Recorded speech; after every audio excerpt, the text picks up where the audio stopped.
우리가 사는 세상입니다. 따뜻하고 편안하고 익숙한 곳이죠. 하지만 자리에서 일어나 고개를 들면 생각은 어느새 세상 밖으로 향합니다. 우린 정말 우주의 먼지에 불과할까? 우주는 살기 좋은 곳일까? 나쁜 곳일까? 바라보며 상상하는 것도 나쁘지 않죠.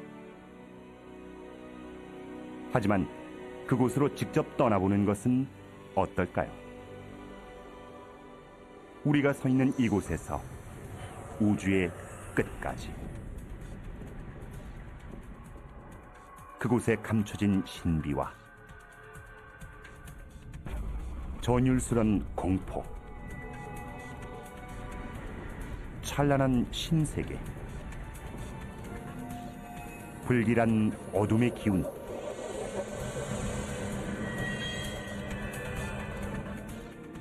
시간의 시작, 세상의 종말. 끝까지 갈 자신이 있으십니까? 아니면 포기하시겠습니까?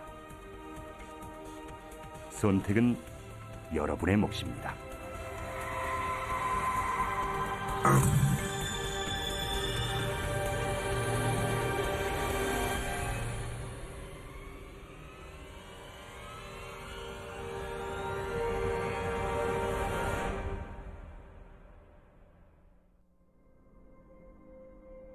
우주의 시작은 겨우 100km 상공이며 지구에서 1시간 거리죠. 지상의 삶은 계속됩니다.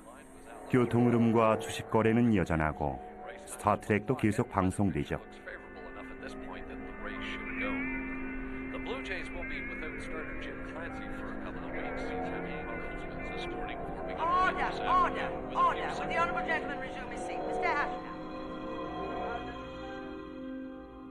하지만 우린 떠나야 합니다. 저 너머 펼쳐진 거대한 검은 바다로.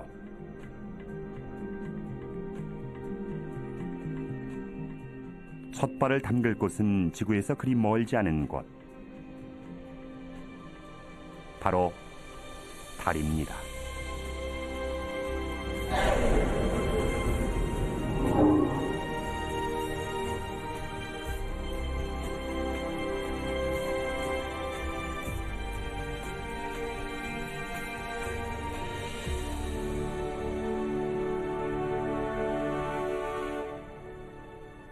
이곳에 다녀간 우주인은 수십 명, 그중 12명이 달에 발을 디뎠죠.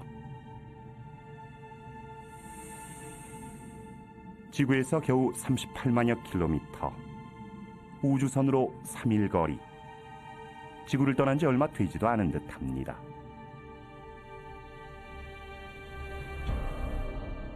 지구가 내다보이는 익숙하고 안전한 곳,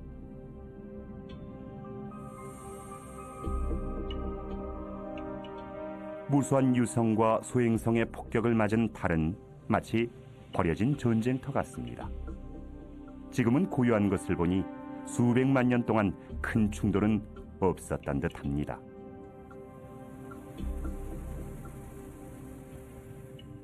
아폴로 11호 달 착륙선을 보니 옛 생각이 납니다. 닐 암스트롱이 남긴 최초의 발자국, 흔적을 지울 공기가 없어 갓 찍힌 것처럼 선명합니다. 수백만 년이 지나도 어쩌면 인류가 사라진 뒤에도 그대로일 것입니다.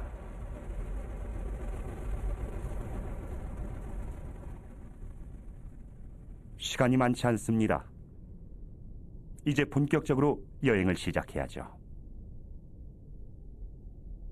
인류의 발길이 닿지 않은 곳까지.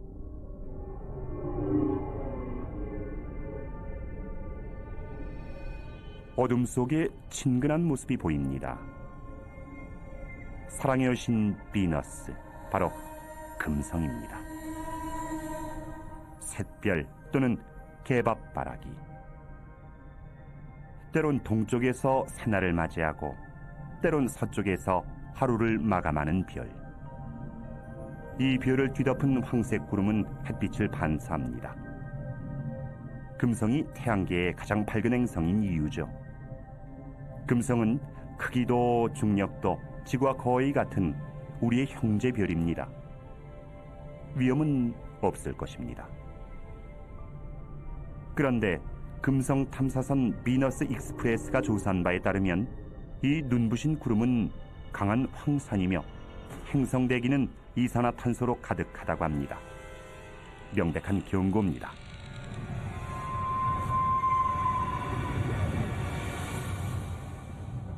금성은 진노한 여신 같습니다.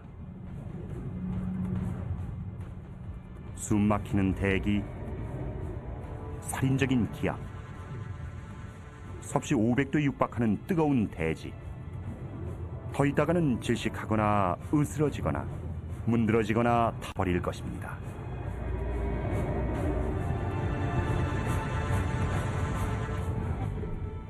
여기선 그 무엇도 살아남지 못합니다. 소련의 탐사 로봇 베네라도 예외가 아니었죠. 가혹한 환경을 견디지 못하고 부서졌습니다.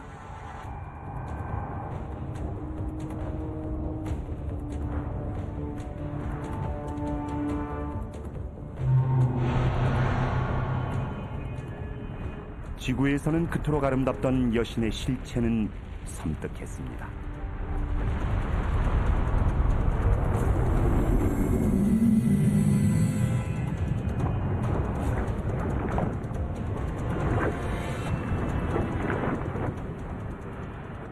수천 개의 분화구로 표면이 울퉁불퉁한 금성은 지옥이 따로 없습니다. 대기의 주성분인 이산화탄소가 태양열을 가두는 바람에 온난화가 걷잡을 수 없이 진행된 상태입니다. 어쩌면 금성도 형제별 지구처럼 평온한 별이었을지도 모릅니다. 그것이 사실이라면 이것이 우리 별의 미래는 아닐까요?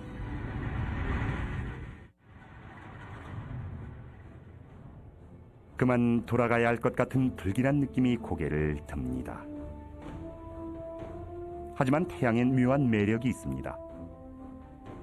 두려워 감히 쳐다볼 수 없지만 거부할 수 없는 힘으로 우리를 유혹하는 메두사처럼 우린 불 속으로 날아드는 나방입니다. 거대한 태양에 그을린 초란 별,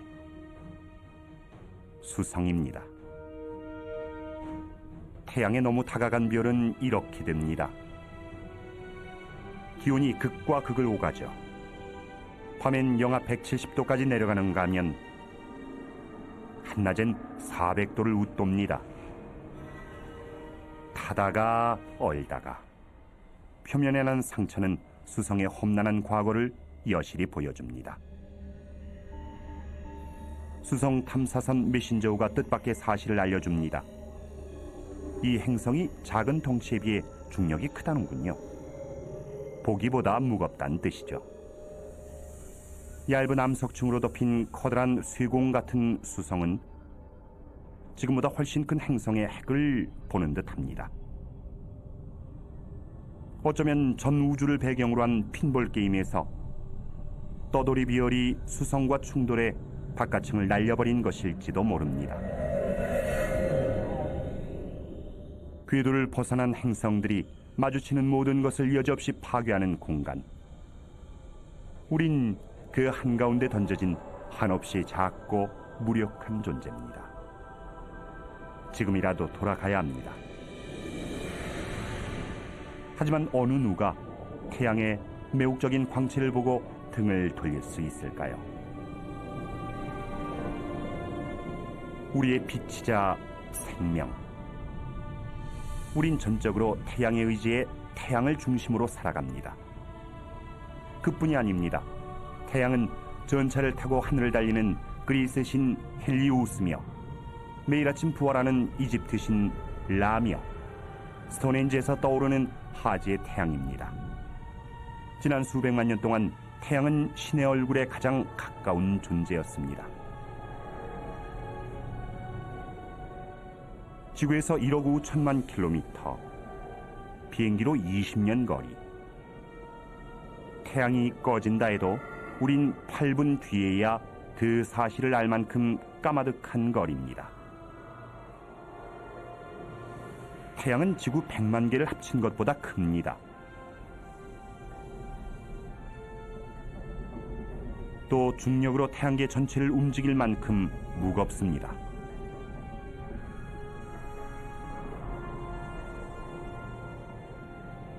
하지만 실물이 있는데 숫자가 무슨 소용일까요? 매일 어김없이 우리 머리 위에 떠오르는 친숙한 태양. 가까이 보니 너무나 낯선 모습입니다. 산압계 유동치는 백열가스. 그 온도는 무려 5,000도를 넘습니다. 중심부는 수천만 도에 이를 것으로 추정됩니다.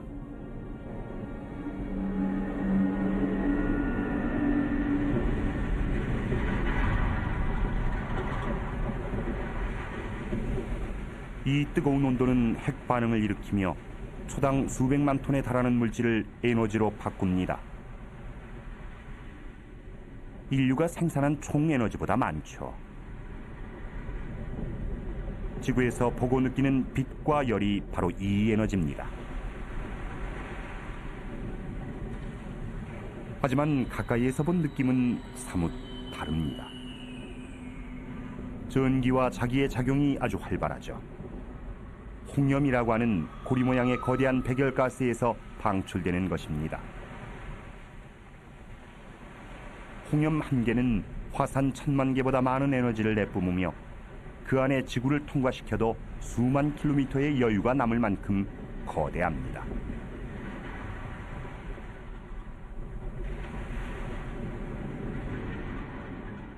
홍염이 솟구친 자리엔 비교적 온도가 낮은 층이 드러나는데 이것이 흑점입니다. 주변 온도보다 조금 낮은 탓에 검어 보이지만 지구에 있는 어떤 물질보다 뜨거우며 크기도 어마어마합니다. 어떤 것은 지름이 5만 킬로미터를 넘는 것도 있습니다. 플레어입니다. 전날 뛴 고온의 가스가 분출하면서 강한 방사선을 내뿜는 현상이죠.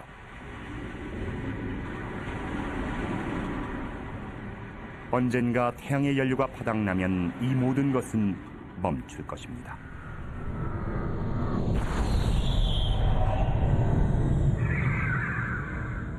태양이 죽으면 지구의 운명도 끝입니다.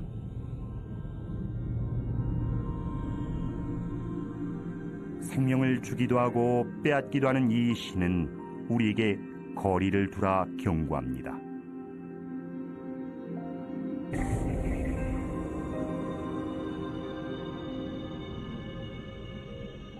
길 잃은 혜성이 너무 가까이 왔군요. 태양열을 받아 증발하면서 수백만 킬로미터나 되는 긴 꼬리를 만들고 있습니다.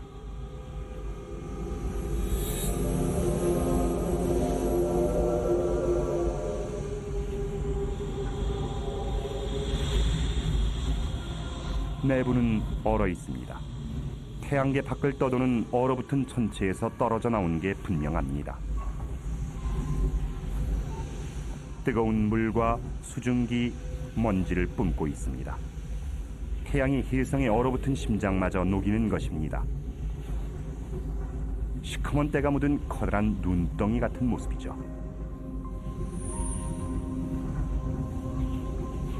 이 작은 티끌들은 유기물 같습니다.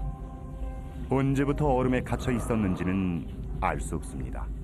아마 태양계가 생길 때부터였는지도 모르죠. 만약 이런 혜성이 수십억 년 전 어린 지구와 부딪혔다면 그와 함께 생명의 원료인 물과 유기물이 지구에 전해졌을 것입니다. 여러분이나 저를 낳은 생명의 씨앗은 그때 심어졌는지도 모릅니다.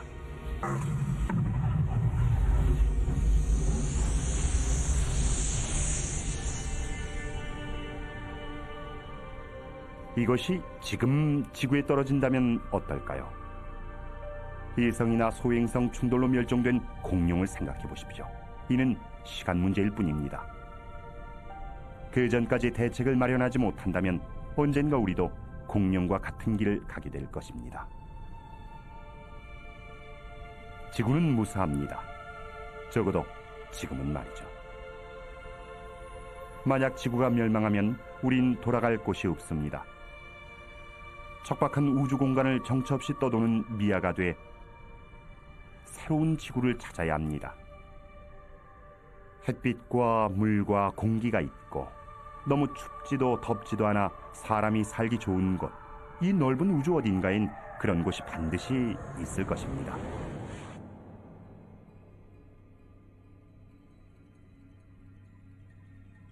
붉은 행성, 화성입니다. 우린 수백 년 동안 화성에서 생명의 흔적을 찾았습니다.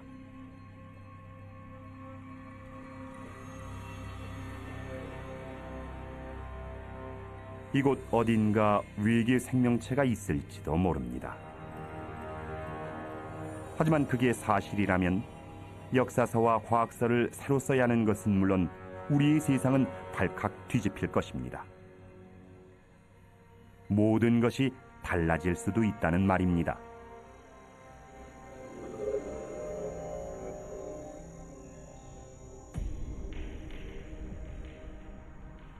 화성만큼 우리의 상상을 자극하는 행성도 없습니다. 공상과학 영화나 만화에도 화성인이 단골로 등장하죠. 물론 모두 지어낸 얘기지만 이곳에 정말 뭔가 살고 있지는 않을까요? 하지만 이곳은 이미 죽은 별입니다. 생명을 지탱해줄 모든 활동은 이미 수억 년 전에 멈춘 상태.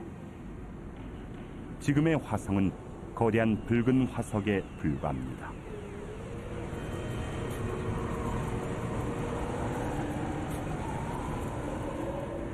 뭔가 움직입니다.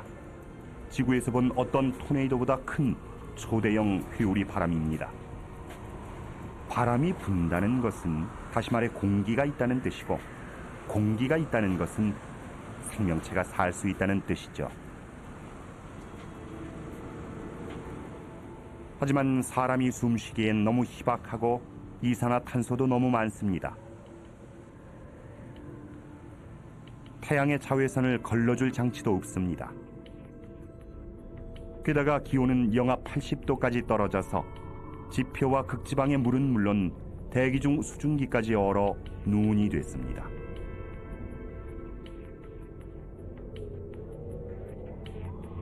생명이 살 것 같지 않은 곳이지만 지구엔 극심한 더위와 추위를 견디는 생물이 있고 가장 깊은 바다 속에도 생명이 살아갑니다. 생명이 바이러스처럼 적응하고 번식하는 존재라면 지금 우린 생명 바이러스를 우주에 퍼뜨리고 있는 것일지도 모릅니다. 생명은 아무리 혹독한 조건에서도 살 길을 찾곤 합니다. 하지만 이곳은 죽은 별, 토양의 광물질 등의 영양분을 공급할 지질 활동이 전혀 없고 얼어붙은 물을 녹일 열도 없으며 보이는 것이라곤 짙게 깔린 먼지구름뿐입니다.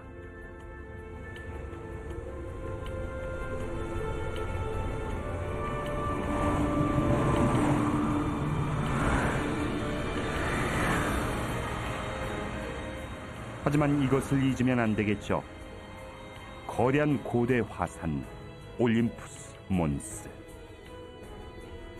에베레스트 산보다 무려 3배나 높고 스페인 땅을 거의 다 덮을 정도로 넓은 산입니다. 1970년대에 발견된 이후 사화산으로 알려졌죠.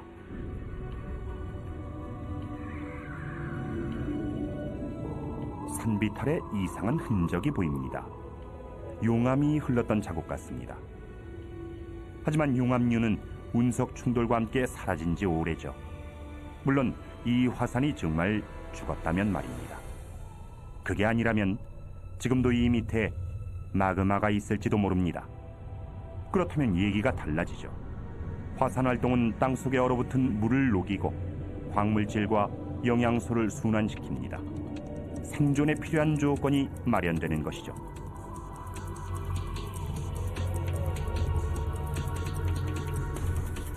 이에 비하면 그랜드 캐년은 도로에 난 틈입니다. 끝도 없이 펼쳐진 이 협곡은 북아메리카 대륙 전체를 가로지를 듯합니다. 이곳에서는 침식이 일어났던 것 같군요. 협곡 바닥엔 강이 마른 듯한 흔적도 보입니다. 화산 활동으로 녹아내린 땅속 얼음이 이 거대한 협곡을 따라 흘렀는지도 모르죠. 이런 활동은 지금도 얼음을 녹일 수 있고 물을 만들 수 있습니다. 물이 있는 곳이라면 생물도 살 수 있죠. 이곳에 물이 흐른다면 살아있는 생물이 있을 가능성도 있습니다. 적막한 풍경 사이로 움직이는 것은 미국의 탐사 로봇 오퍼튜니티호입니다. 이 황량한 벌판이 먼 옛날 생명체가 살던 호수나 바다였다는 증거를 찾고 있는 것이죠.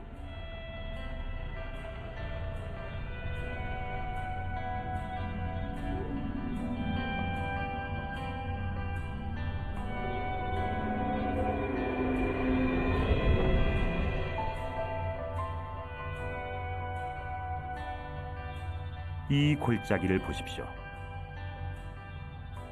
화성 탐사선은 이 위를 지나갈 때마다 새로운 골짜기를 발견합니다. 화성이 생동하고 있다는 또 다른 증거죠. 골짜기를 만드는 것이 이 밑에 흐르는 물이라면 그 물에 생명체가 살 수도 있다는 뜻이니까요.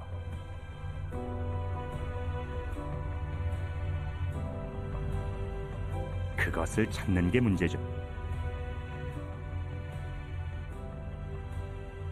어쩌면 그것은 화성이 아닌 지구에 있는지도 모릅니다.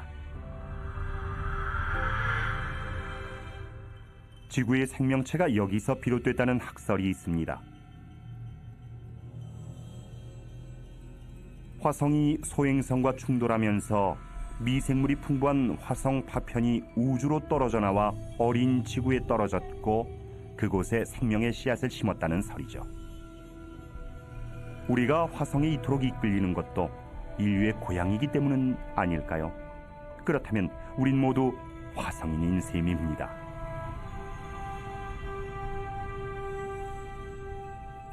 이곳은 우리가 알던 화성이 아닌 끊임없이 변화하는 활기찬 행성이었습니다. 태양계에서 가장 활발히 연구된 화성조차 잘 모른다면 우리가 모르는 것은 얼마나 많을까요? 우주엔 더 많은 비밀이 숨어 있을 것입니다.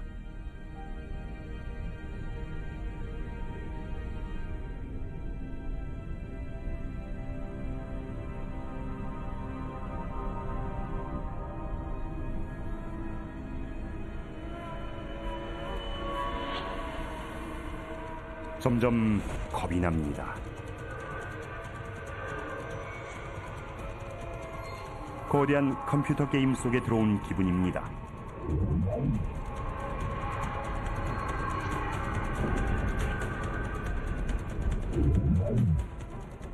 하지만 너무 생생합니다.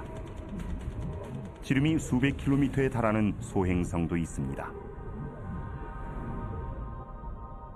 이것은 길이 30km쯤 되겠군요. 그런데 위에 뭔가 있습니다. 우주 탐사선입니다. 시속 8만 킬로미터로 움직이는 소행성의 내리기란 쉽지 않은 일이죠. 주기적으로 충돌하고 부서지며 별똥별이 돼 지구로 떨어지는 바위 덩어리. 이것을 연구하려면 많은 노력이 필요합니다. 신비한 상징, 초자연적 징조, 그뿐이 아닙니다. 이런 바위 덩어리가 모여 우리가 사는 것 같은 행성이 됐다고 하니까요.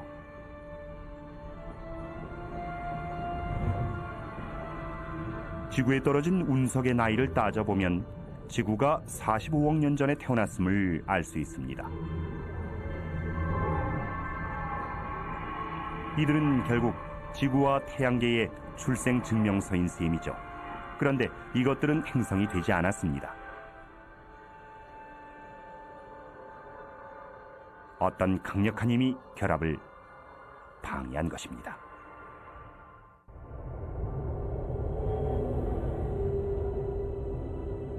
목성, 덩치 좀 보십시오.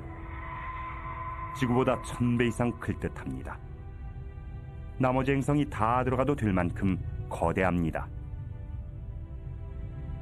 이 정도 크기면 인력이 주변에 큰 영향을 미치죠. 그래서 소행성들이 행성이 못 되는 것입니다. 보십시오. 미용이 넘칩니다. 하지만 가까이 들여다보면 꼭 그렇지만도 않습니다.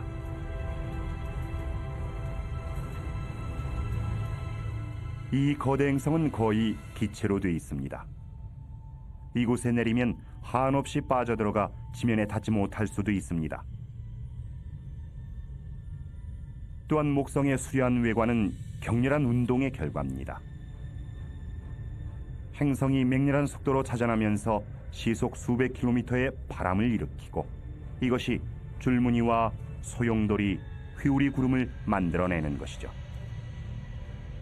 그리고 이것은 그 유명한 목성의 대적점, 태양계에서 가장 크고 사나운 폭풍이죠. 지구의 3배가 넘는 큰 폭풍이 300년 이상 몰아치고 있는 것입니다. 휘몰아치는 이 구름은 뇌우를 일으킵니다. 지구에 치는 번개보다 10,000배나 강력한 것이죠.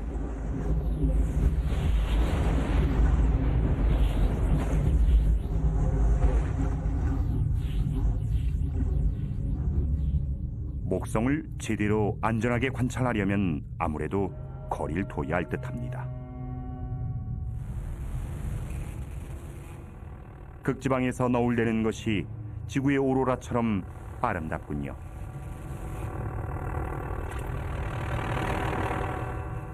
그런데 가이거 계수기가 미친 듯이 돌아갑니다. 목성의 강한 자기장에 이끌린 살인적인 방사선이 만들어낸 오로라인 모양이죠. 이제야 알겠습니다. 이곳이 우리의 예상과는 전혀 다른 세계라는 것을. 우주는 모순과 속임수와 함정으로 가득한 곳이란 것을. 일단 안전한 곳을 찾아야 합니다. 잠시 내려앉아 숨을 돌릴 곳 말입니다. 알록달록한 위성 이오는 어떨까요?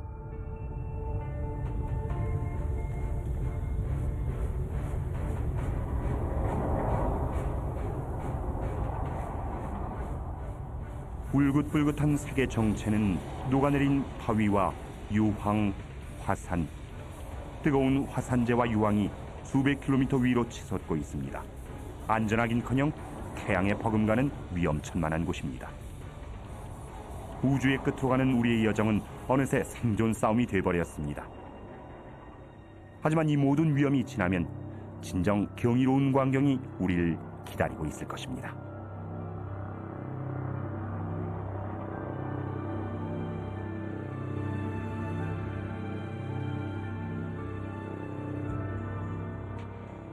지구에서 6억 5천만 킬로미터의 거리, 기이하게 생긴 곳입니다. 그런데 왠지 낯이 있군요.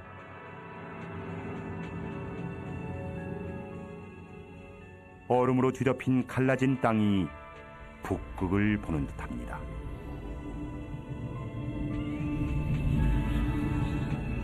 유로파입니다. 지구의 북극처럼 이 얼음도 물에 떠 있는 것은 아닐까요? 액체 상태로 말입니다.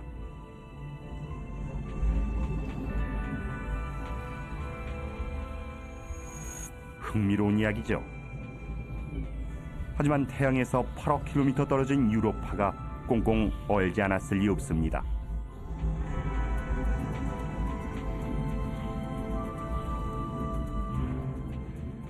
그러나 목성의 중력이 땅속 깊이 마찰을 일으켜 유로파가 완전히 얼어붙지 않았다면 이 두꺼운 얼음 아래 생명이 자라고 있을지도 모릅니다.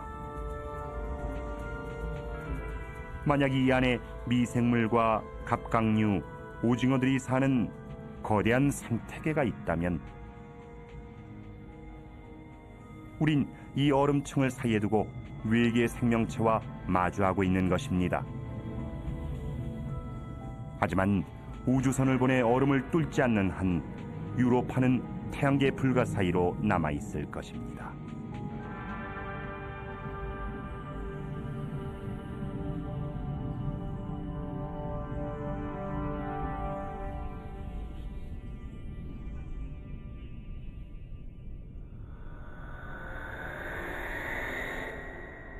우리의 꿈속에 상상 속에 언제나 존재하는 별. 그 별이 지금 우리 눈앞에 있습니다. 태양계 행성 중 가장 아름다운 보석, 토성. 우린 이곳을 보려고 이 험한 길을 달려왔나 봅니다. 토성엔 신비한 무언가가 있습니다. 거대한 기체 덩어리인 토성은 물에 뜰 정도로 가볍습니다. 토성의 고리는 지구에서 달의 거리만큼 넓게 퍼져 있지만 두께는 몇백 미터에 불과합니다. 토성 탐사선 카시니호에 희미한 전파가 잡힙니다. 토성의 극지방 오로라에서 나오는 듯합니다. 이것이야말로 별의 노래 아닐까요? 카시니호의 조사에 따르면 이 고리는 토성의 중력에 부서진 위성의 잔해일 것이라고 합니다. 이 다시 없는 장관은 파멸의 흔적이었습니다.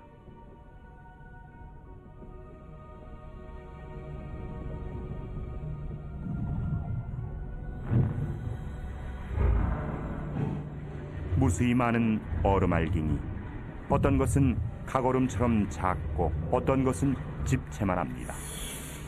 서로 부딪히고 떨어져 나가고 다시 뭉치고 초창기 태양계를 보는 듯합니다. 먼지와 기체가 갓 태어난 태양 주위를 돌고 인력이 신기한 작용을 하던 시대. 이런 파편이 만나 덩어리를 이뤘고 그렇게 우리의 지구가 탄생했죠.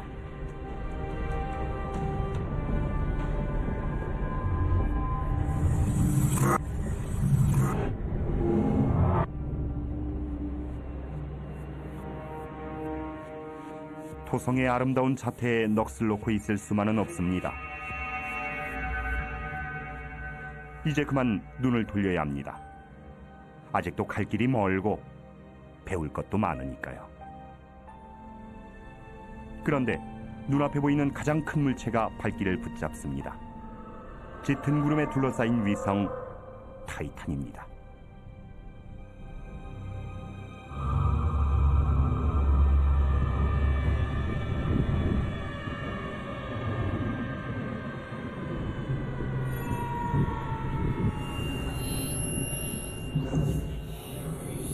이곳엔 대기가 있는 것 같군요. 바람과 비, 계절까지 있습니다. 강과 호수, 바다도 보입니다. 지금까지 본 천체 중 지구와 가장 비슷합니다.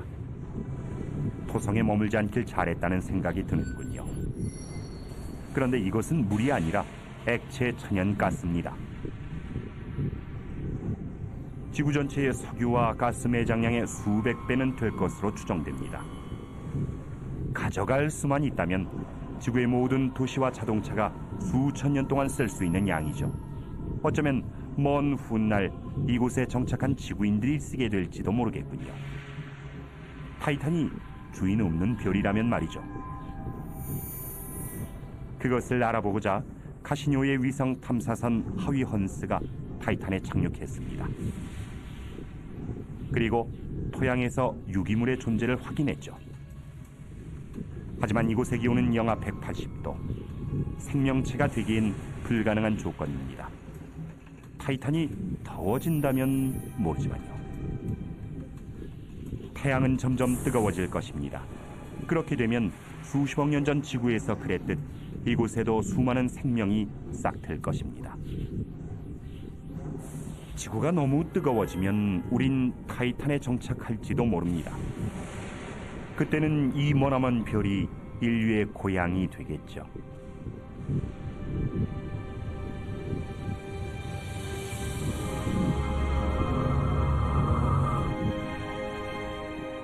지구에서 벌써 10억 km 이상 날아왔습니다. 여기서부터 지구는 우리 시야를 벗어납니다. 지금 우린 절벽 끝에 서서 태양계 외곽의 신비한 세계를 바라보고 있습니다. 우리가 진정 우주를 이해하고 그 끝을 보고자 한다면 여길 넘어야 합니다.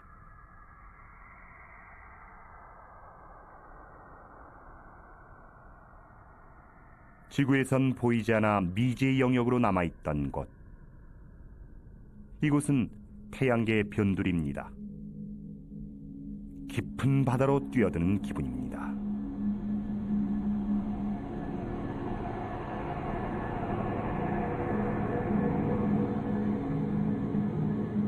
저 고리를 보십시오. 천왕성은 마치 떠돌이별에 부딪혀 넘어진 듯 자전축이 기울어진 모습입니다.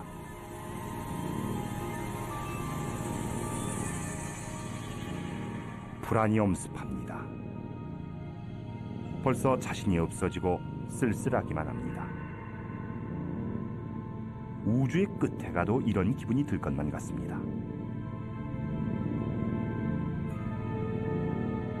하지만 이제 겨우 물가를 벗어났을 뿐입니다. 지구를 콩만하게 줄인다면 아직 2km도 못 간 것이죠.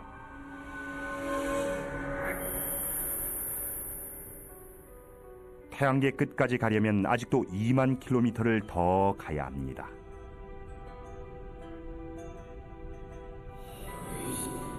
어둠 속에서 낯선 얼굴이 고개를 듭니다. 바다의 신 해왕성입니다. 메탄가스로 둘러싸인 거대 행성이죠.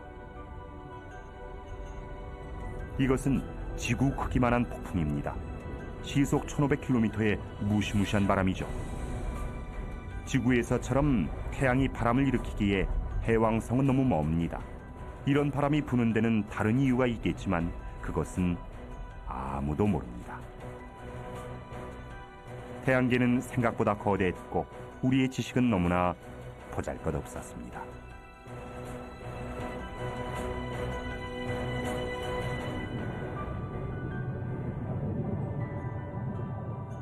발을 디딜 만한 곳을 찾아 좀 더 깊이 들어갑니다. 드디어 가스덩어리가 아닌 단단한 위성을 찾았습니다. 트리톤입니다. 단단하긴 한데 불안해 보입니다. 간헐천입니다. 수상한 검댕을 뿜어내는 우주 굴뚝이죠.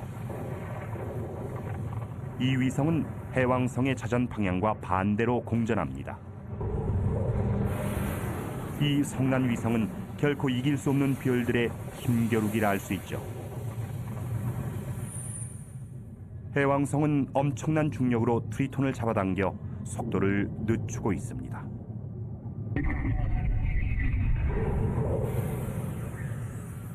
언젠가 이곳은 해왕성의 힘에 무너지겠죠. 이게 답니다. 우리 태양계에 더는 위성도 행성도 없습니다. 태양에서 멀어질수록 기온은 점점 떨어집니다. 우리를 잡아끌던 인력도 약해져 갑니다. 그런데 보십시오. 텅 빈 공간이 아니라 얼어붙은 바위 천지입니다. 얼음성도 있습니다. 명왕성이군요. 얼마 전까지 명왕성은 외톨이 별이고 그 뒤엔 아무것도 없는 줄 알았습니다. 그런데 아니었죠.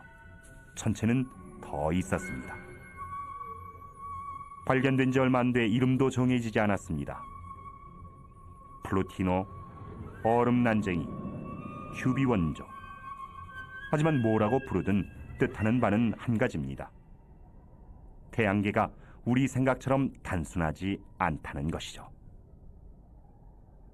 지구에서 130억여 킬로미터, 태양 주변을 도는 천체 중 현재까지 관측된 가장 먼 천체, 2003년에 발견된 작은 얼음성 세드나. 공전 주기는 만년, 태양과의 거리는 최대 1300억 킬로미터입니다. 잠깐, 여기 또 뭔가 있습니다. 지구에서 160억 킬로미터를 날아온 우주 탐사선 보이저 1호입니다. 이 알루미늄 덩어리와 안테나가 아니었다면 우린 거대 행성들의 모습과 그 위성의 존재를 알지 못했겠죠. 이것은 총알보다 20배나 빠르게 이동하며 지구에 자료를 보냅니다.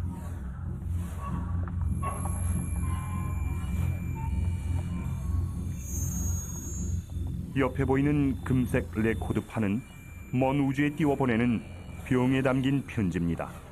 여러 가지 언어로 인사말이 녹음돼 있죠.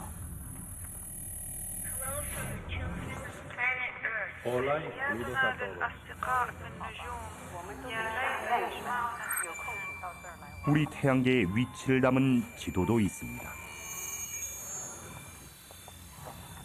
하지만 정글에서 소리치는 격은 아닐까요?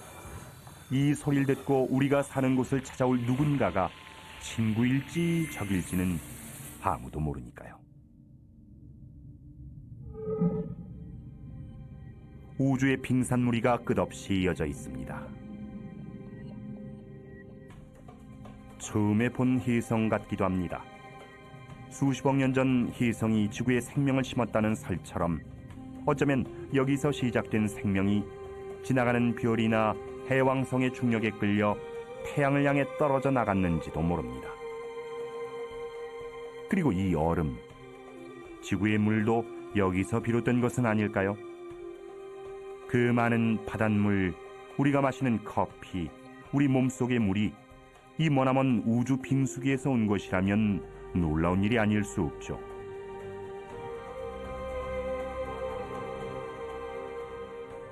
지구에서 800만의 100만 배인 8조 킬로미터 거리. 하지만 이제 걸음을 뗀 것에 불과합니다. 우린 앞으로 몇 조 킬로미터를 더 가야 하니까요. 돌아보는 것은 여기까지. 이제 더 먼 곳으로 나갈 때입니다. 저 앞에 펼쳐진 드넓은 우주, 선간 공간으로.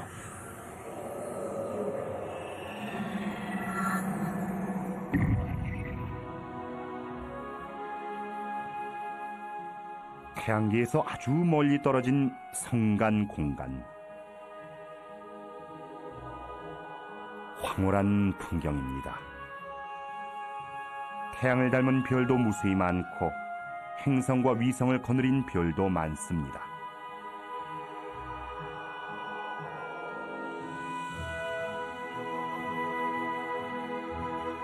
어디로 가야 할지 모르겠군요. 사방에 무한한 가능성이 펼쳐져 있습니다. 어느 쪽으로 가든 속도를 한껏 올려야 할 것 같습니다.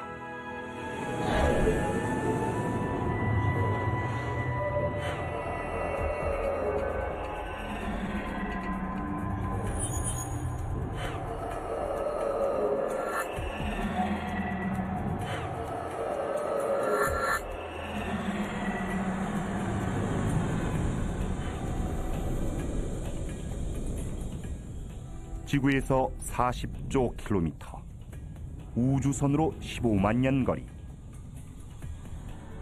하지만 이제 겨우 이웃 태양계에 왔을 뿐입니다. 알파 켄타우리. 별이 하나가 아니라 3개입니다. 3별이 서로의 주위를 돌며 대치하는 형상이죠. 인력으로 서로를 끌어당기는 한편 무서운 속도로 공전하며 달아나려 합니다.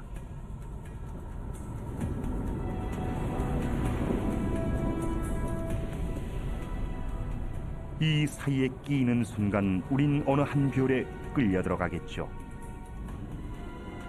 까마득히 먼 우주에서 증발하는 것입니다. 몇 킬로미터인지는 무의미합니다. 이제부터 단위는 광년이 됩니다. 한 줄기 빛은 1년 동안 10조 킬로미터를 갑니다. 따라서 40조 킬로미터는 지구에서 4광년 거리죠. 머리가 어지럽군요. 얼마나 먼 거리인지 짐작하기도 어렵습니다. 그래도 가슴이 뜁니다. 저 너머엔 어떤 세계가 기다릴까요? 우주의 끝에 가면, 갈 수 있다면 과연 무엇을 만나게 될까요?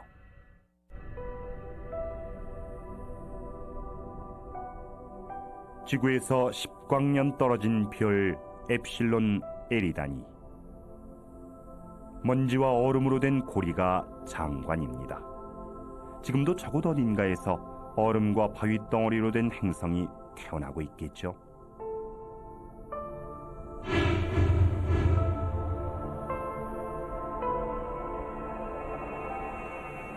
사방의 소행성과 혜성입니다. 마치 수십억 년 전 우리의 태양계를 보는 듯합니다. 그때 지구에서처럼 유기분자와 물을 지닌 이 혜성들이 어린 행성에 생명의 불꽃을 일으킬 것 같습니다.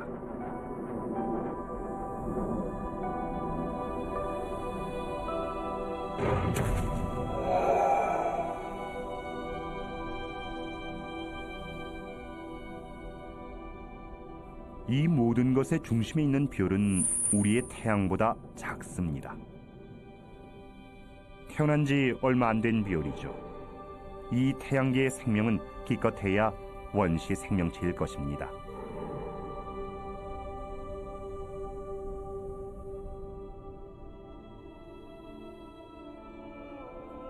어딘가 더 성숙하고 진화된 태양계가 있겠지만 그것을 찾는 일은 건불밭에서 바늘 찾기일 것입니다.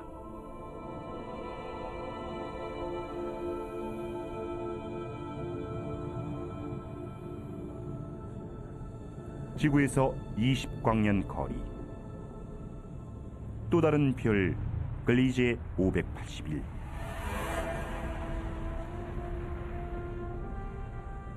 우리의 태양과 비슷한 나이입니다.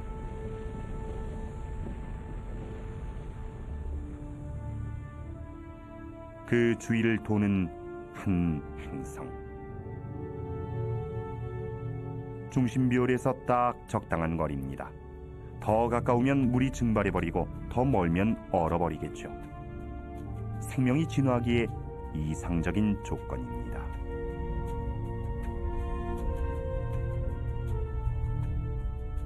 만약 혜성이 이 행성과 충돌해 물과 유기물을 퍼뜨렸다면 이곳에도 우리처럼 복잡한 생명체가 발생했을 수 있고 우리와 같은 문명 세계를 이루었을 수도 있습니다.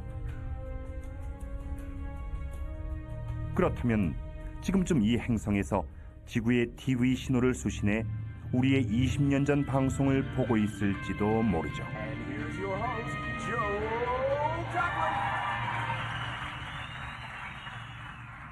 하지만 우리의 후손이 이렇게 먼 곳과 교신하는 법을 알아내기 전까지 사실을 확인할 길은 없습니다.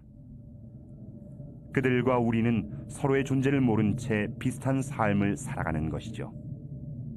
그들이 이미 멸망한 게 아니라면요.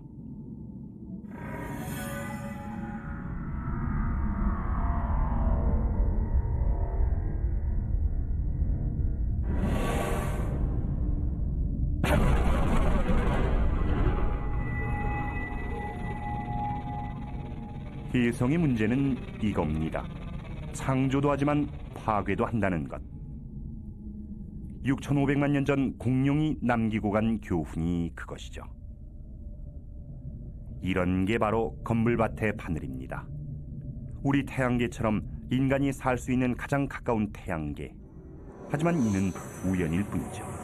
우주엔 이런 태양계가 수십, 수백만 개일 수도 있고 없을 수도 있으니까요.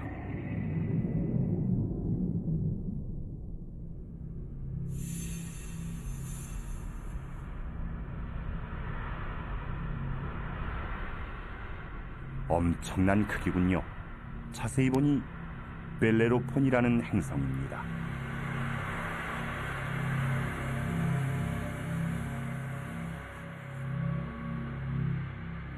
발견된 것이 신기할 정도로 중심비월에 가까이 있습니다. 사실 지구에서 이렇게 먼 행성은 보이지 않습니다.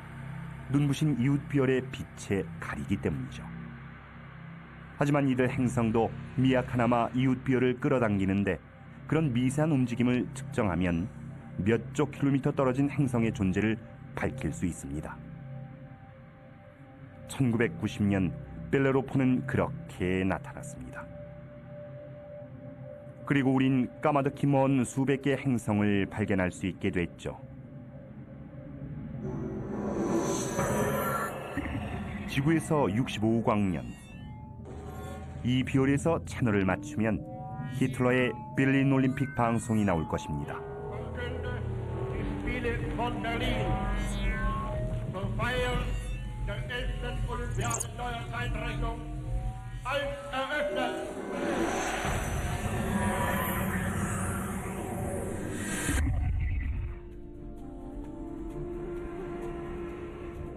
쌍둥이 별, 악마의 별 알골입니다. 불길한 변화 때문에 옛날 사람들이 두려워하던 별이죠. 두 별이 겹칠 때마다 지구에선 별이 깜빡이는 것처럼 보입니다. 가까이 보면 더 이상합니다. 한 별이 다른 별의 인력권 안으로 팽창해 점점 끌려 들어가고 있습니다. 지구에서 100광년 가까이 떨어진 곳, 여기서 귀를 기울이면 최초의 라디오 방송이 희미하게 들립니다.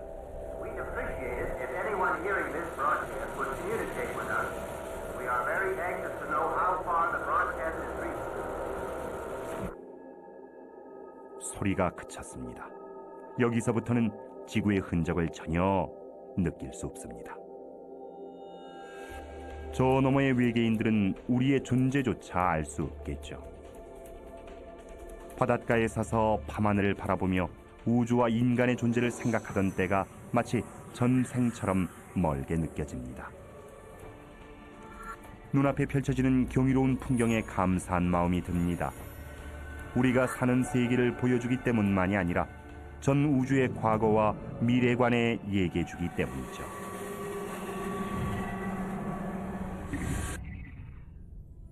은하수가 펼쳐져 있는 우리 은하계, 별 하나하나가 이야기책인 거대한 천체 도서관이죠. 우리가 책장을 넘겨주길 기다리는 듯합니다. 고대 그리스의 신 아틀라스의 딸들인 7짬의 별, 하늘을 어깨에 짊어지게 된 아버지를 위로하려 별이 됐다는 전설이죠.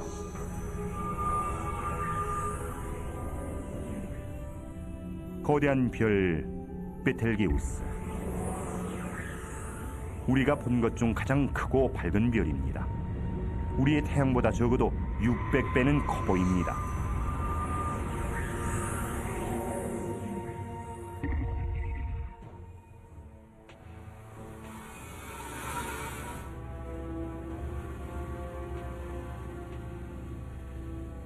그런데 이것은 별이 아니군요.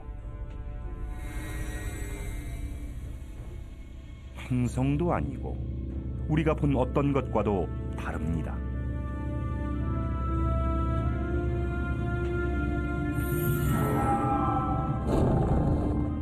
지구에서 1300광년 이상 떨어진 흐릿한 유령 같은 천체, 오리온자리 암흑성운입니다. 앞이 안 보이는 자욱한 먼지와 가스에 둘러싸여 사방이 가로막힌 느낌입니다. 더 깊이 들어가자 둥근 빛이 나타납니다. 이 빛에 끌려 들어간 먼지와 기체는 점점 뜨거워지고 결국 불타는 가스 덩어리에 녹아듭니다. 마치 우리의 태양을 축소한 듯한 작은 별입니다. 내본도는 수백만 도, 핵반응이 시작될 정도로 뜨겁습니다. 우리의 태양이 방대한 복사 에너지를 방출하며 계속 빛날 수 있는 힘의 원천이죠. 이것이 별의 탄생입니다.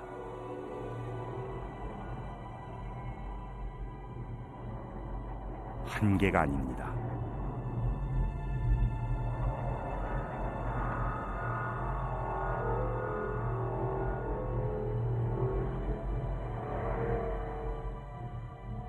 오리온자리 암흑성운은 거대한 별 생산 공장이었습니다.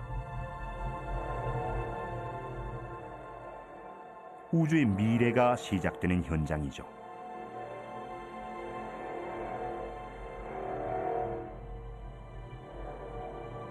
위험과 공포가 가득한 우주를 상상한 우리에게 우주는 자신의 위대한 창조물 별의 탄생을 보여주었습니다.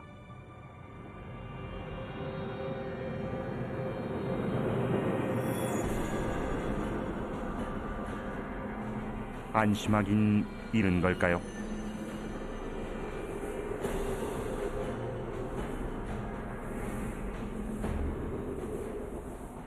시속 20만 킬로미터의 맹렬한 기세로 가스가 터져 나옵니다. 먼지와 가스 기둥이 끝없이 솟구칩니다.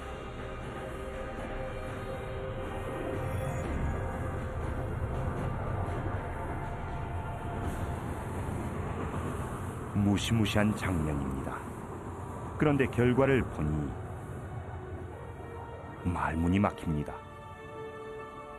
커다랗게 빛나는 가스 구름이 우주에 드리워져 있습니다. 성운입니다. 이곳엔 바람이 없어 흩어지려면 몇 천 년은 걸릴 것입니다. 마치 거대한 별 조각상 같습니다. 이것을 보면 자연은 과학자나 기술자라기보다 스케일이 방대한 예술가 같다는 생각이 듭니다. 지금껏 신기한 것을 많이 봐왔지만 압권은 역시 이것입니다. 앞다리를 치켜든 거대한 말의 머리.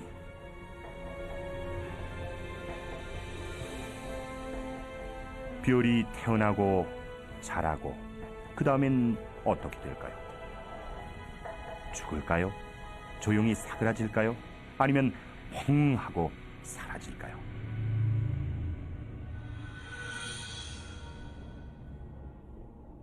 이곳에서부터 우주의 끝 어딘가에 그 답이 있습니다.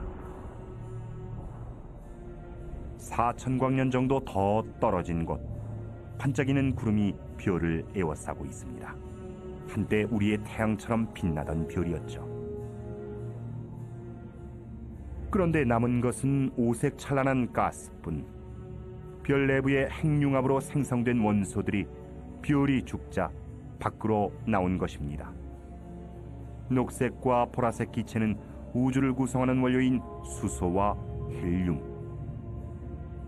붉은색과 푸른색은 지구 생명체의 근본 요소인 질소와 산소입니다. 우리가 살려면 이런 별이 죽어야 합니다.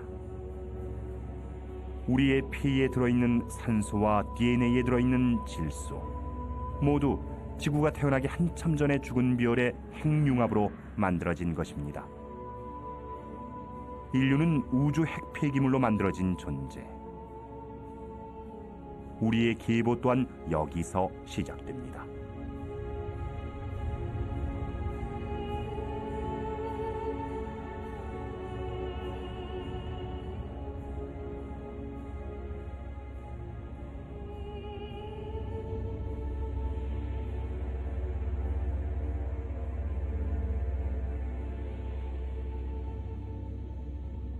이 중심에 있는 것은 앙상한 별,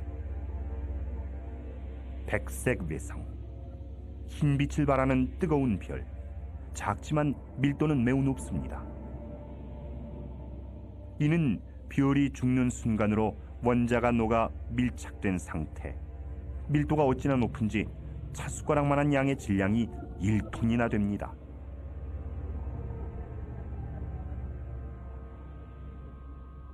이는 태양의 쓸쓸한 운명을 보여줍니다.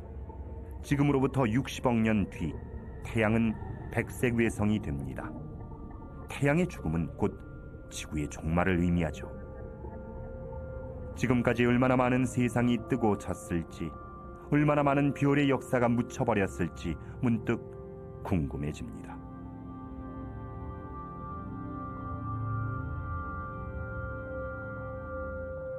하지만 가장 위대한 역사는 남아 있습니다. 이제 우린 시간을 거슬러 올라갈 것입니다. 우주의 모든 이야기가 시작되는 첫 번째 장으로.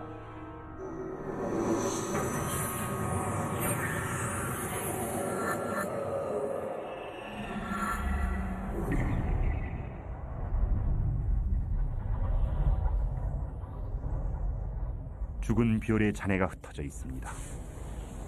기딱지 모양의 기성운입니다. 지구에서 6,000광년 떨어진 별들의 무덤 한가운데죠. 그동안 기적같은 장면을 목격하며 많은 것을 배웠습니다. 한때 상상조차 하지 못했던 이런 광경도 이제는 담담히 받아들일 수 있습니다. 마음의 준비는 돼 있습니다. 이 앞에 무엇이 기다리든 우린 우주의 끝으로 갈 것입니다. 죽은 듯 보이지만 어쩌면 폭풍이 지나간 자리일지도 모릅니다. 별의 폭발 같은 거대한 별을 먼지와 가스 구름으로 만들 만큼 강력한 폭발이라면 초신성이겠죠.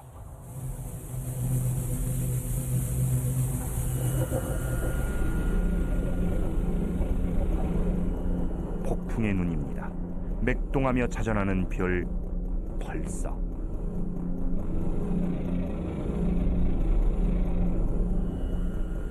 커다란 별의 핵이 중력에 쪼그라든 모양입니다.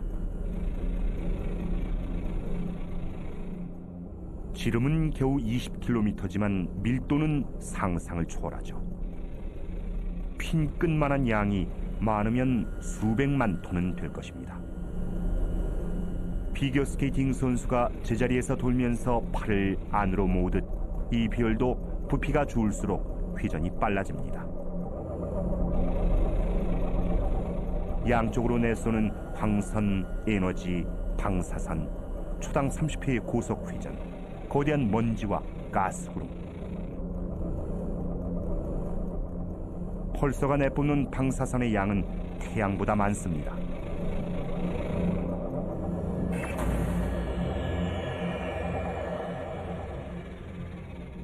지금까지 이보다 더 무서운 존재는 없었습니다.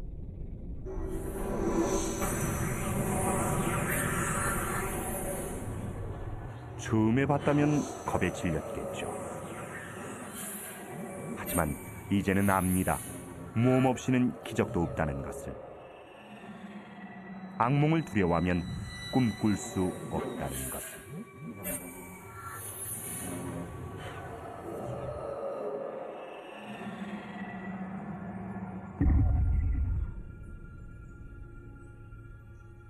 묘한 기분이 듭니다. 뭔가 좋지 않은 일이 일어날 것만 같은 기분 나쁜 느낌입니다. 절대 마주치고 싶지 않았던 그것. 뒤에 있는 별빛마저 새나오지 못하는 지독한 암흑. 우린 종말의 모습을 보고 있습니다.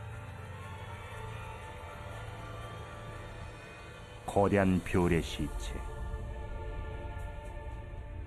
블랙홀입니다. 이 별은 백색 외성이나 펄서가 되지 않았습니다. 대신 계속 줄어들었죠. 수축을 거듭한 끝에 지름은 겨우 몇 킬로미터로 줄었습니다. 밀도가 펄서보다 훨씬 큰 가공할 천체가 된 것이죠.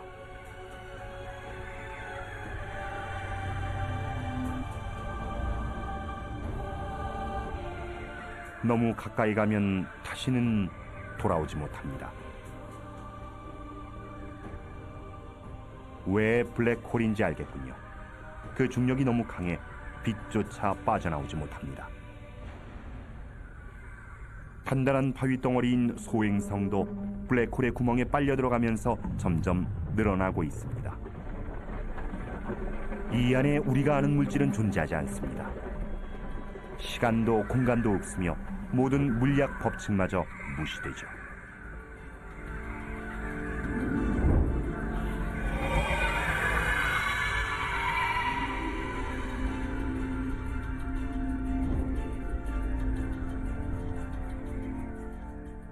소행성은 사라졌습니다.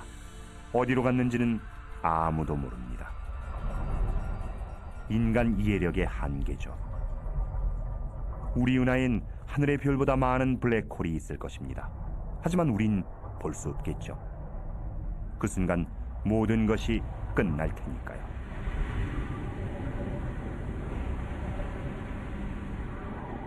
끝이 보이지 않는 나락으로 서서히 사라져가는 이 별처럼.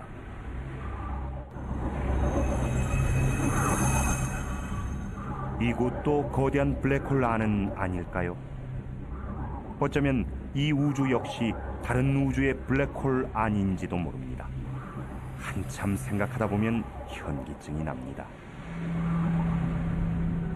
보면 볼수록 모르는 것만 많아지는 듯합니다. 하지만 우리 은하가 생각보다 훨씬 복잡하고 위험한 것만은 분명합니다.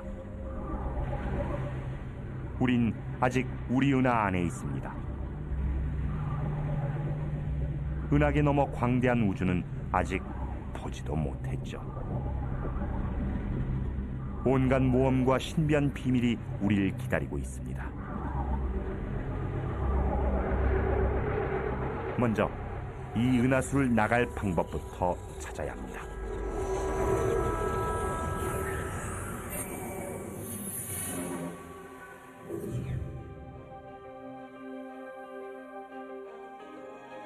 지구에서 7,000광년 떨어진 곳. 하지만 아직 우리 은하 아닙니다. 한없이 아름답고 신비한 나무로 가득한 밀림에 들어선 기분입니다. 이대로는 나무에 가려 숲을 볼 수가 없습니다. 어떻게든 이 숲을 빠져나가 은하계 끝으로 가야 합니다. 그래야 은하계와 우리의 기원을 조금이라도 알 수 있을 테니까요. 하지만 눈앞의 풍경이 발길을 머물게 합니다. 찬란히 빛나는 구름 위로 피어오르는 거대한 먼지 기둥. 이것이 창조의 기둥입니다. 먼 은하계로 통하는 문 같습니다. 양쪽 기둥에 조그만 것들이 박혀 있습니다. 별의 씨앗을 품고 있는 것이죠. 별 하나가 우리의 태양계만 합니다. 자연의 창조력에 또 한 번 고개가 숙여집니다. 하지만 매혹적인 광경에 빠져 언제까지 넋을 잃고 있을 수만은 없습니다. 우린 은하계 끝을 향해 떠나야 합니다.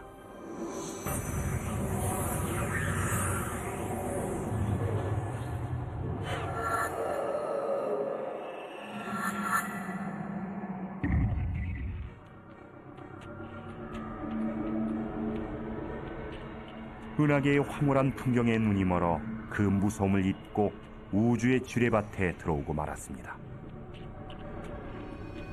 별에서 터져나온 거대한 가스구름이 마치 느린 화면처럼 움직입니다.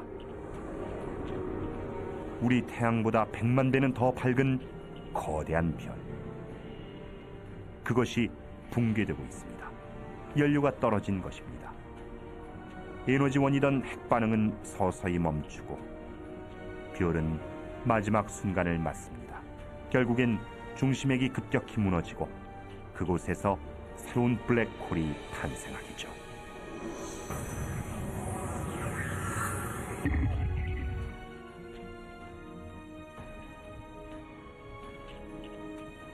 이 별은 그보다 더 크고 굉장히 불안정합니다. 곧 폭발할 것 같습니다. 이렇게 큰 별이 죽으면 초신성보다 100배는 강한 폭발이 일어나죠. 그것이 우주에서 가장 성대한 별의 최후, 극초신성 폭발입니다.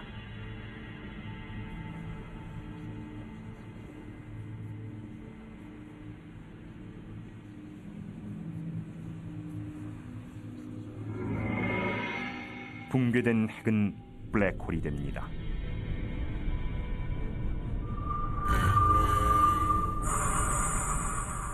별 전체를 관통하는 충격파에 바깥층이 우주 공간으로 터져나갑니다.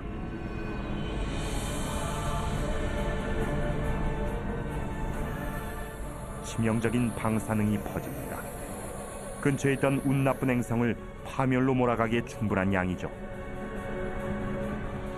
4억 5천만 년 전 지구의 모든 생물이 절멸하다시피 했던 사건의 원인도 이것이었을지 모릅니다.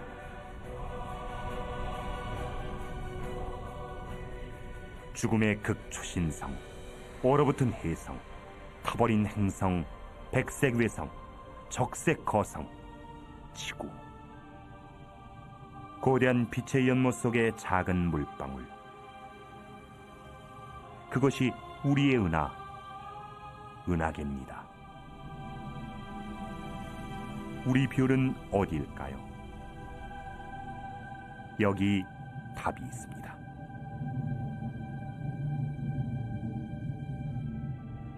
과거와 현재의 문명, 지금까지 살아온 전 인류, 아주 작은 벌레, 가장 높은 산, 모두 보이지 않는 존재입니다.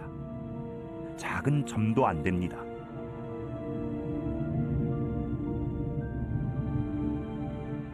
우리 지구는 보잘것없는 별을 도는 작은 행성입니다.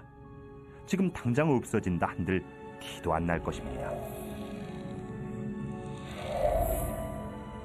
하지만 지금까지 본 곳들은 우리가 살고 싶은 곳도 살 수 있는 곳도 아니었습니다. 지구에서 멀리 떨어진 지금에야 그 가치를 알 것 같습니다.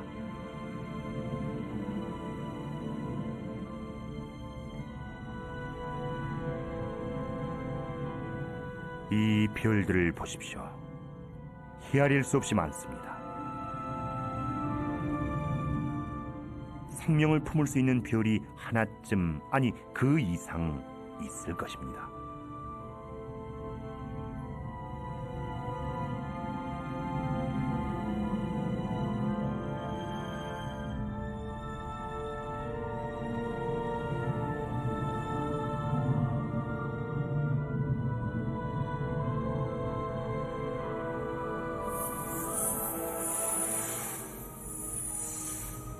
별이 촘촘히 모인 이 대성단이 그곳인지도 모르죠.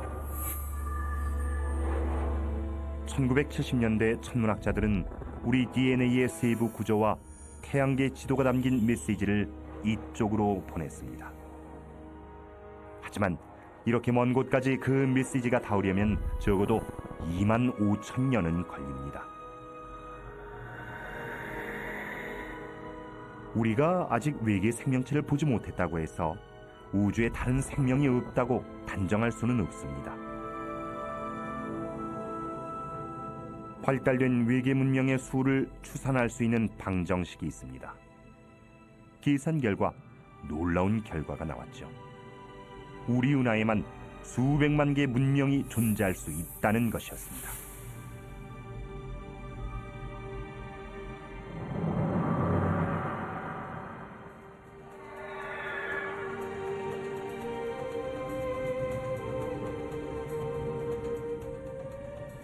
지금까지 본 것은 모두 우리 은하 아니었습니다. 기회는 지금입니다. 이제 다른 은하로 나아가 더 큰 그림을 볼 때입니다. 우주 만물이 어디에서 왔는지도 알 수 있을지 모릅니다. 준비됐습니다. 우리가 사는 태양계와 우리 은하를 떠나 은하간 공간으로 곧 출발할 것입니다.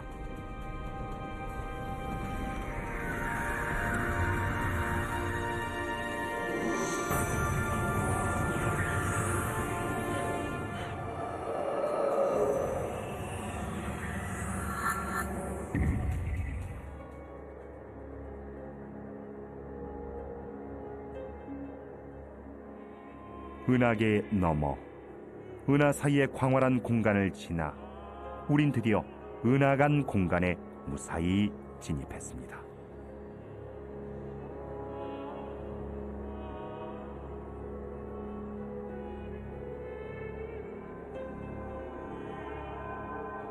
이곳엔 시야를 막는 것이 없습니다.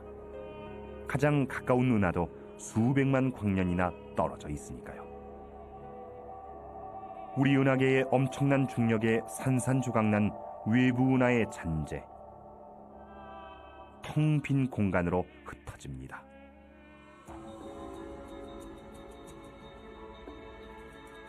이곳은 우주에서 가장 완벽한 진공에 가까운 상태지만 정말 아무것도 없는 것은 아닙니다.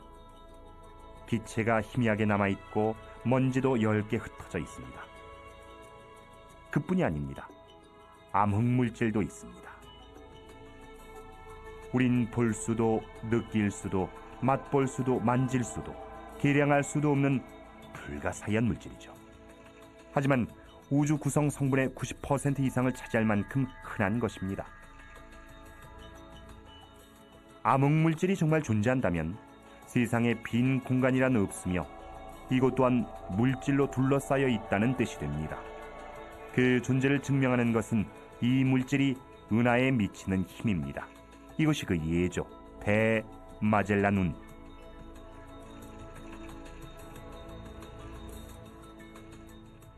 오늘날 가장 빠른 우주선으로 60억 년 이상 걸리는 거리.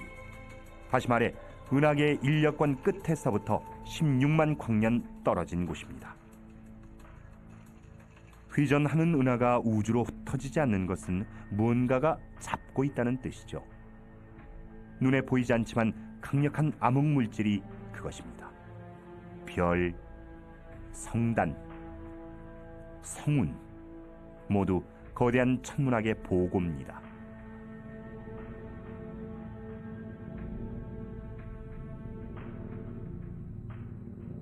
이것은 꼭 반짝이는 진주 목걸이 같습니다. 불덩어리였군요. 강력한 폭발과 함께 퍼져나가고 있습니다. 초신성입니다. 이 빛은 1987년 지구에서 육안으로 관찰할 수 있었을 정도로 굉장히 밝습니다. 게다가 연쇄 핵반응을 일으킬 만큼 격렬해서 원자를 융합해 새로운 원소를 만들어내죠. 그렇게 생겨난 금, 은, 백금 등의 물질은 우주로 튕겨나갑니다.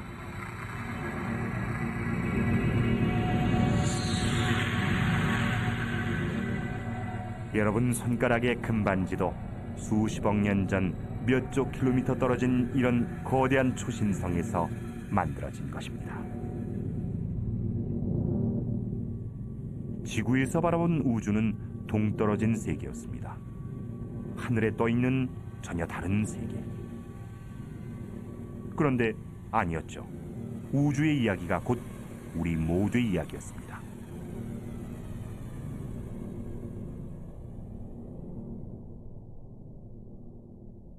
그렇게 생각하니 막막한 바다에서도 용기가 납니다. 우린 계속 나아갑니다. 더 멀리, 더 빨리.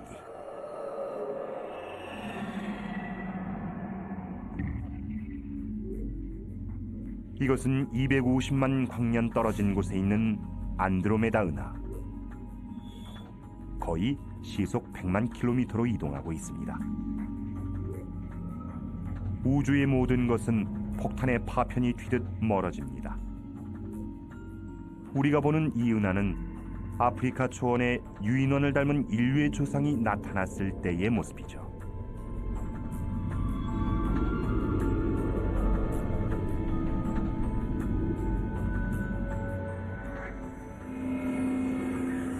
시간을 거슬러 올라가 좀 더 먼 곳으로 갑니다. 뭔가 이상합니다. 은하 전체가 폭발하고 있습니다. 이 정도 대규모 폭발을 일으킬 수 있는 것은 다른 은하밖에 없습니다. 세상의 종말 같습니다. 하지만 여태 본 것으로 보아 그리 단순할 리 없습니다. 이 은하는 죽는 게 아닙니다. 새로운 별과 함께 새로운 모습으로 다시 태어나는 것이죠. 먼지와 가스가 충돌하면 마찰과 충격파가 발생하고 그 힘으로 새 별이 태어날 테니까요.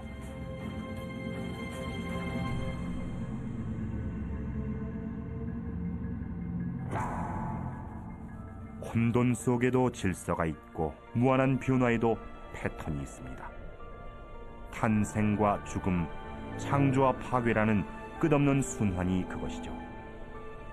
이들 은하는 이 드넓은 우주의 기본 패턴에 따라 움직이는 것입니다.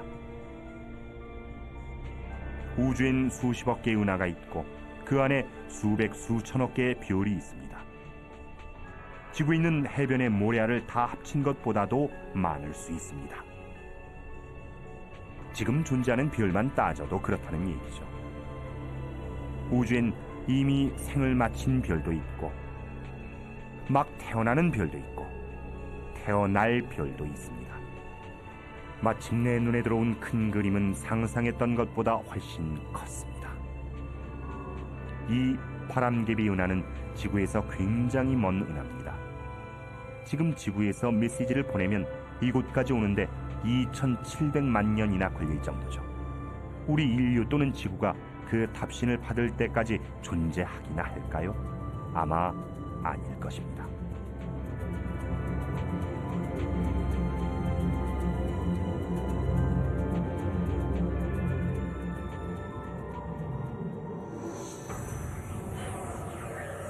계속해서 시간을 거슬러 갑니다. 공룡이 멸종된 시대를 지나고 지상에 처음 생물이 나타난 순간도 지났습니다.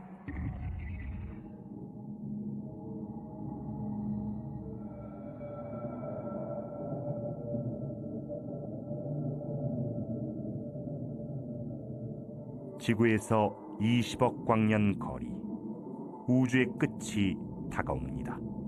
시간은 거의 처음으로 돌아갑니다. 이것은 은하가 아닙니다. 은하 수백 개를 합친 것보다도 박습니다.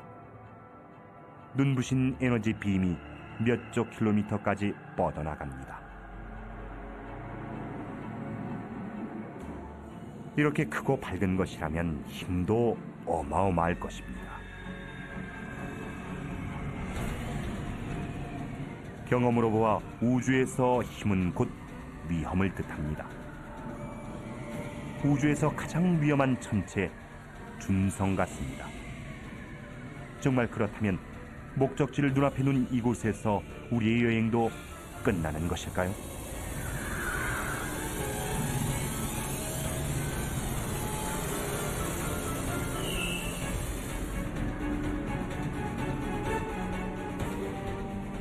우주에서 가장 강력하고 가장 치명적인 천체, 준성. 수백 개의 은하보다 밝게 빛나며 소용돌이 치는 초고온의 가스 덩어리.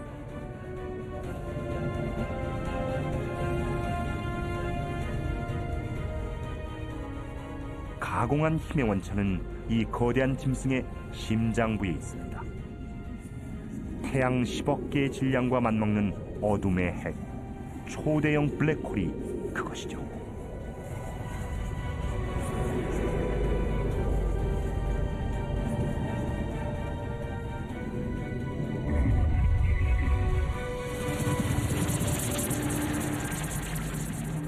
이것은 별을 통째로 산산조각 내고 그 가스를 모조리 빨아들입니다. 결국 그 별은 우주에서 영원히 자취를 감추게 됩니다.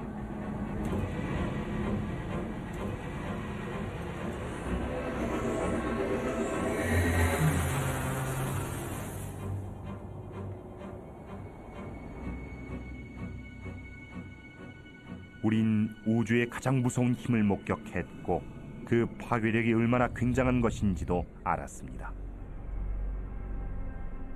남은 곳은 우주의 끝. 이제 거의 다 왔습니다.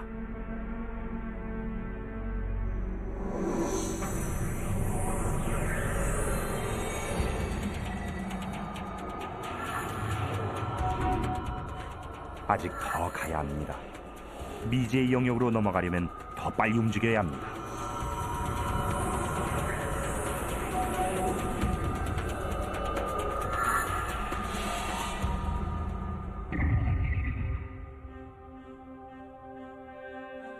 지구에서 80억 광년 떨어진 곳에도 은하가 있습니다. 그런데 좀 다릅니다. 작고 초라한 것들만 모여 있습니다. 시간을 한참 거슬러 온 탓에 우린 지구가 태어나기도 전에 은하를 보고 있습니다. 아직 덜 자란 어린 은하입니다. 이 모든 것의 근원지가 멀지 않습니다. 120억 광년 전,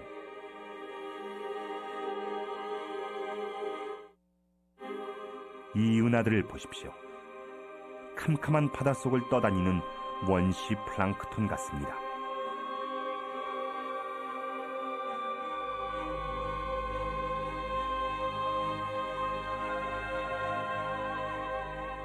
먼지와 가스구름이 춤을 추며 형태를 이루고 한데 뭉쳐 은하의 씨앗이 만들어지는 신비한 광경입니다. 우리 은하도 이렇게 태어났겠죠.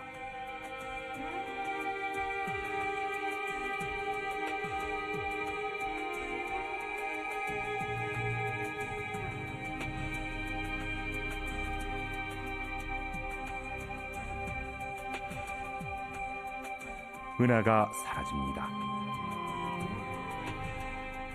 지금은 별조차 태어나기 전 우주의 암흑기입니다. 좀 더 시간을 거슬러 올라가니 빛이 보입니다. 우리가 아는 지금의 우주를 탄생시킨 힘, 대폭발의 잔광입니다.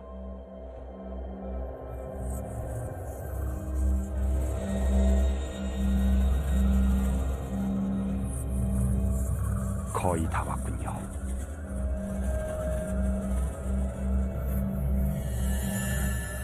여기, 바로 이곳입니다.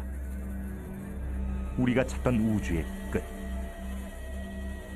지구에서 1300km 떨어진 곳, 135억 광년 전입니다.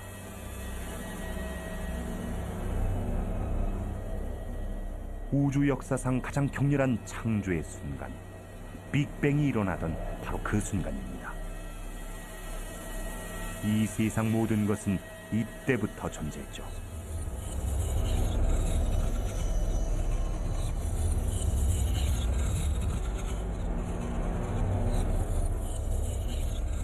지상의 모든 종교와 문화가 이를 알고자 했습니다. 하지만 이런 창조의 힘이 어디서, 왜 왔는지는 여전히 의문입니다. 우리의 여정은 여기서 끝나지만 우주는 여기서부터 시작입니다.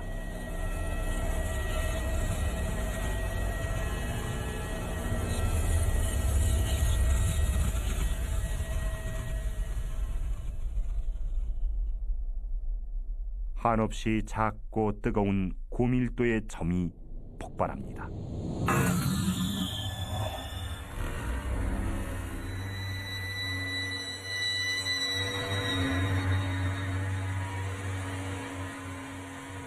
이어서 시간과 공간, 물질, 우리의 우주가 생겨납니다.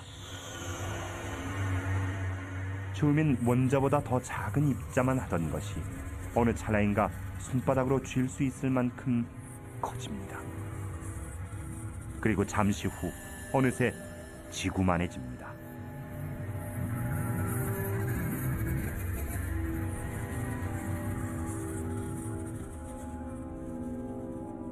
빅뱅에서 터져나온 빛은 지금 이 순간에도 희미한 전파 형태로 퍼져나가고 있습니다. 가정의 TV 안테나에도 잡힙니다. 빈 채널에서 나오는 자본이 그것이죠.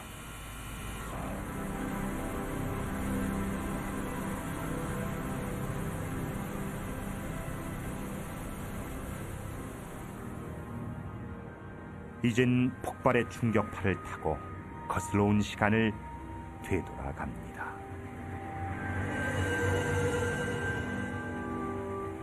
그동안 마주친 모든 것들이 빅뱅의 불똥이 돼 날아갑니다. 은하도 별도 행성도 모두 작은 파편입니다.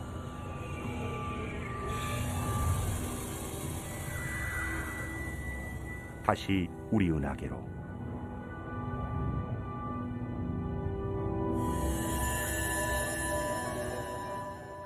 우리 태양계로.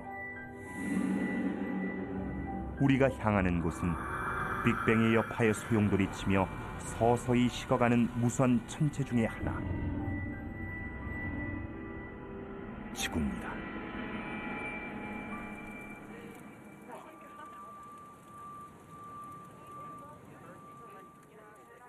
우린 과거로 거슬러 올라가 미래를 봤습니다. 30억 년 뒤, 거대한 안드로메다 은하가 우리 은하와 충돌합니다.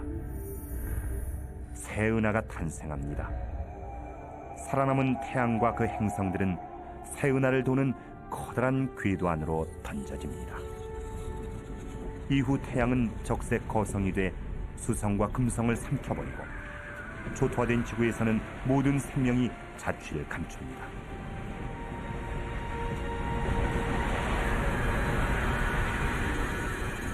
태양은 백색 외성으로 쭈그러져 생을 마칩니다.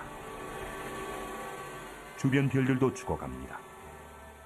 그리고 그 자리에 백색 외성과 펄서, 블랙홀이 생깁니다. 은하계는 그렇게 사그라집니다.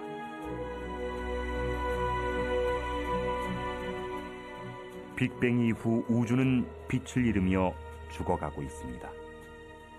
갑작스런 폭발이 아니라 서서히 멀어지는 불빛처럼.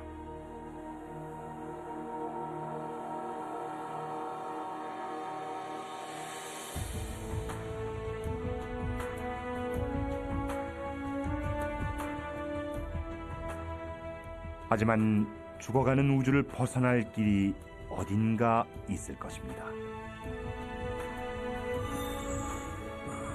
어쩌면 우리의 먼 후손은 시공을 가로지르는 웜홀을 찾아낼 수 있을지도 모릅니다. 어딘가 또 다른 우주가 있다면 우리 후손은 쇠락한 우주를 떠나 비슷한 곳을 찾아갈 것이고, 그곳에서 또 다른 젊은 지구를 만날 수 있을 겁니다. 운이 좋으면 그들은 새로운 우주에 정착해 그곳을 고향이라 부르게 될 것입니다.